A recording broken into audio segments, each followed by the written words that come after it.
Sesungguhnya barang siapa yang berbuat syirik,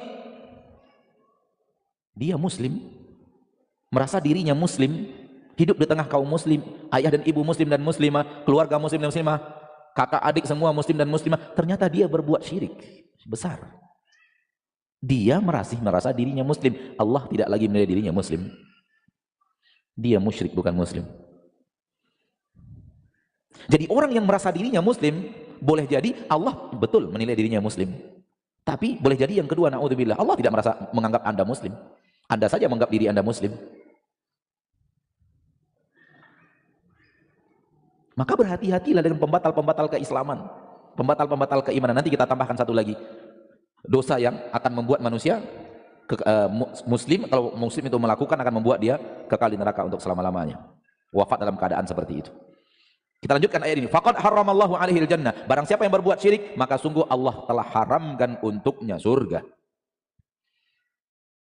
Kalau diharamkan surga untuk orang itu, tempatnya kemana coba?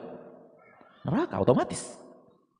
Kalau sudah Allah haramkan surga, otomatis tempatnya adalah neraka. Tidak ada tempat yang ketiga. Tidak ada tempat yang ketiga di akhirat. Kalau tidak neraka, kalau tidak surga. Tempat ketiga nggak ada. Tempat ketiga hanya untuk hewan, yaitu mereka dikembalikan kepada wujud aslinya, menjadi tanah dan pasir, bukan untuk manusia. Dan ketika hewan-hewan dikembalikan menjadi tanah dan pasir, ketika itulah penduduk-penduduk neraka yang akan masuk ke neraka bercita-cita, berandai-andai seperti hewan. Ayat Al-Quran surah An-Naba ayat yang terakhir, wa yaqulul kafiru ya laitani kuntu turaba. Ketika itu berkata orang kafir, ya laitani kuntu turaba, andai aku menjadi tanah. Kenapa? Dia menyaksikan hewan-hewan itu jadi tanah, sehingga ingin jadi tanah seperti hewan-hewan itu. Na'udzubillahi min dzalik. Hidup di dunia begitu sombong, di akhirat ingin seperti hewan.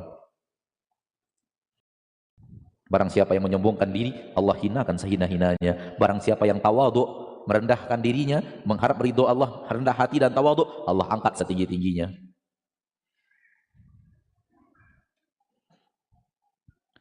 Apabila sudah Allah haramkan neraka untuknya, otomatis tempatnya adalah neraka. Allah katakan berikutnya sebagai penegas, wa ma'wahun nar, tempat kembalinya hanyalah neraka. Allah haramkan surga, tempat kembalinya hanyalah neraka. Berarti haram masuk surga, neraka selama-lamanya. Allah tambahkan lagi, sudahlah begitu Allah tambahkan lagi, wa ma lidzalimina min ansar. Orang zalim koyo kie enggak ada penolongnya. Orang zalim kayak ini enggak ada yang bisa nolong. Adz-dzalim di sini adalah orang yang melakukan kesyirikan tadi. Kalau dia melakukan kesyirikan itu, Allah haramkan untuknya surga, Allah masukkan dia ke neraka, enggak ada penolong untuk mereka. Enggak akan ada yang bisa nolong mereka. Nabi enggak bisa, wali enggak bisa, malaikat enggak bisa nolong. Allah enggak mau. Maka ini adalah dakwah kasih sayang. Kasih sayang seorang dai yang telah belajar sesuatu dari Al-Quran, belajar sesuatu dari sunnah, belajar sesuatu dari para ulama, dan melihat bagaimana para ulama benar-benar mengingatkan kaum muslimin akan menjauh dosa syirik, lalu kemudian pulang ke kaumnya menyampaikan itu kepada kaumnya. Walaupun akhirnya sebahagian daripada kaumnya tidak setuju, berontak, kemudian memberikan gelar-gelar yang aneh-aneh. Itu urusan mereka lah. Saya hanya ingin mengatakan begini, kalau Anda mengikuti jalan Rasul, nggak mungkin Anda diterima semua orang. Karena Rasul aja nggak diterima semua orang. Kalau Anda mengikuti jalan Rasul, nggak mungkin Anda nggak dibenci sebahagian orang. Rasul aja dibenci.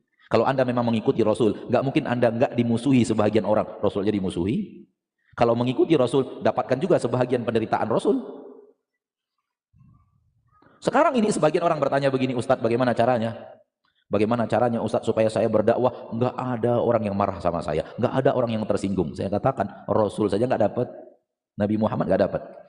Masa saya mau ngajarkan Anda triknya? Hebat banget saya. Rasul aja, Muhammad aja nggak dapat, sallallahu alaihi. Nabi Muhammad berdakwah dimarahi Quraisy nggak? Dicaci maki Quraisy nggak? Dianiaya Quraisy tidak? Nabi Muhammad. Sekarang Anda bertanya kepada saya bagaimana caranya berdakwah supaya orang tidak marah, tidak tersinggung, tidak. Nggak bisa. Kebenaran kalau sudah diungkap, orang yang memiliki kebatilan emosi. Wallahu ta'ala alam. Kita lanjutkan, sudah dapat aba-aba dari panitia, dilanjutkan insyaallah setelah salat Isya. Sallallahu wasallam wa baraka wa an'ama ala abdihi wa rasulihi Muhammad.